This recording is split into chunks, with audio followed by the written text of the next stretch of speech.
August 23ஆம் தேதி KL Jalan மஸ்ஜித் இந்தியாவில் நிலம் உள்வாங்கிய சம்பவத்தை பற்றி நம்ம எல்லாருமே கேள்விப்பட்டிருப்போம். இன்று வரையிலும் விஜயலட்சுமி கிடைக்கவில்லை. அவங்களுடைய உயிரோட இருந்தாங்கன்னா அவங்களை தேடிக்கிட்டு இருக்கிறாங்க.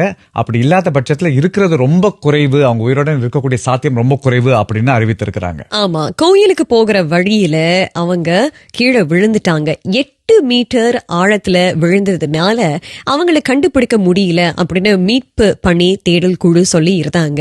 அவங்களுடைய காலணிகளை மட்டும்தான் கண்டுபிடிக்க முடிஞ்சிருக்கு. ஆமா, அவங்களோட கைப்பையும் காலனியும் பிறகு அவங்க மீட்டு எடுத்திருக்கிறாங்க. அதாவது விழுந்த இடத்துல முதல் ஒரு 10 நிமிடத்திற்கு அவங்களோட தலைமுடியை பார்க்க முடிந்ததாகவும் பக்கத்துல இருந்தவங்க சொல்லியிருக்கிறாங்க. அவங்க காப்பாத்துங்க காப்பாத்துங்கன்னு கூக்குரல் இட்டு இருக்கிறாங்க. அதுக்கப்புறம் அவங்க காணாம போயிட்டாங்க அப்படின்னு சொல்லியிருக்கிறாங்க. காணாமல் போனதுல இருந்து 4 நாட்கள் ஆயிடுச்சு. அவங்களை தேடும் பணியில் ஈடுபட்டு இருக்கிறாங்க. அங்க ஒரு 6 குழாய்கள் இருக்கிறதா சொல்றாங்க. அதாவது நிலத்துக்கு அடியில 6 குழாய், 6 பிரிவா அந்த தண்ணீர் பிரிந்து போகக்கூடிய ஒரு இடம் அது. ஆனா அவங்க எங்க சிக்கி இருக்கிறாங்க அப்படிங்கிறது தெரியாமலேயே இருக்கு. அதற்கு உதவி புரிவதற்கு ஒரு சிங்கப்பூர் நிறுவனம் கை கொடுக்கவிருப்பதாக சொல்லி இருக்கிறாங்க. ஆமா, வாட்டர் ஜெட்ஸ் எல்லாம் பயன்படுத்தி இருந்தாங்க. அந்த டெப்ரின்னு சொல்லுவாங்க ரவி, அதை பிளாஷ் பண்றதுக்கு வாட்டர் ஜெட்ஸை பயன்படுத்தி இருந்தாங்க. அது மட்டும் இல்லாம இந்த மீட்பு பணிக்குழு 50 மீட்டர் ஆழத்துக்கு கீழே இறங்கி போய் பார்த்திருக்காங்க அவங்களை கண்டுபிடிக்க முடியுமா அப்படின்னு. சில பேர் என்ன சொல்றாங்கன்னா, நீரோட்டத்தினால அவங்களை தள்ளிட்டு போயிருக்குமோ, அந்த தண்ணீர் தள்ளிட்டு போயிருக்குமோ அப்படின்னு சில பேர் சொல்றாங்க. தொடர்ந்து தேடிட்டு இருக்கோம்.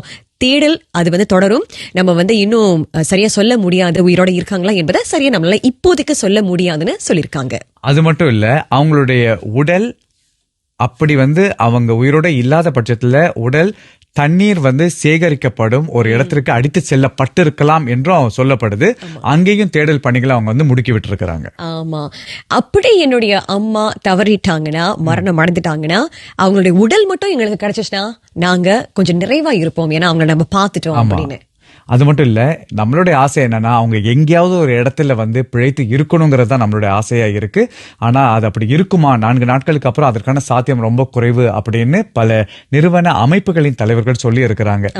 இதற்கு நஷ்ட ஈடு கொடுக்கப்படுமா அப்படின்னு கேட்கப்பட்டதற்கு நிச்சயம் எல்லா வழிகளிலையும் அந்த குடும்பத்துக்கு நாங்க உதவி செய்வோம் அப்படின்னு சொல்லி இருக்கிறாங்க. அது மட்டும் இல்லாம அவங்களுடைய விசா இந்த காலத்துல நீட்டிக்கப்பட்டு இருக்கின்றது. ஆகஸ்ட் 27ஆம் தேதி இந்த தேதி வரைக்கும் வந்த விவரங்களை நாங்க உங்ககிட்ட சொல்லி இருந்தோம். இதன் பிறகு மேலும் விவரங்கள் வந்திருந்துச்சுன்னா அதை நீங்க எங்களோட பகிர்ந்து கொள்ளலாம்.